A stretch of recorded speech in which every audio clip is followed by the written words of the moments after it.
Dobrý den, dneska se podíváme na jedno kurvítko Volkswagenovského koncernu. Je to bráno jako předehřev vzduchu anebo ventil odvětrávání od klikové skříně. Je to notoricky známý problém motoru 1.4 a 1.6. Problém tkví v tom, že tento plastový výlisek nebo slisek, jak by se mohlo říct, prostě časem praská, kroutí se a následně dochází buď k pozvolnému úniku vody, anebo k úplnému úniku vody, kdy to vypadá jako sprcha. Já už jsem to měl na spoustě aut a taky se mi stalo, že jednému známému to naštěstí prasklo přímo na benzínce a do minuty ten motor byl bez vody, úplně bez vody.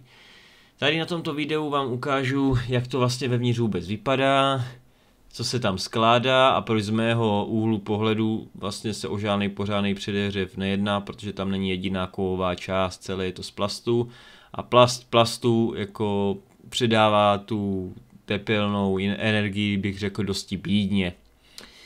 No dobrá, tak se teda na to podíváme.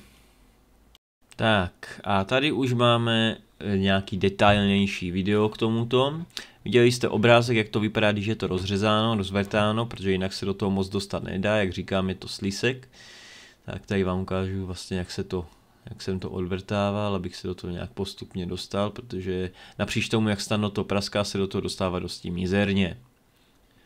Tak, toto je vlastně výstup, to je vstup a zde jde vlastně chladící kapalina z motoru, která vevnitř, jakmile to odklopím, která vevnitř vlastně jenom takhle putuje z jedné strany na druhou. Není tam ani žádný složitý labirint, nic, prostě jenom tak protíká skrz, takže nějaký předehřívání čehokoliv je vlastně úplně minimální. Slouží to jenom k tomu, aby to po nějakých určitých kilometrech prostě buď to úplně prasklo, nebo to začalo prosakovat a muselo se to vyměnit.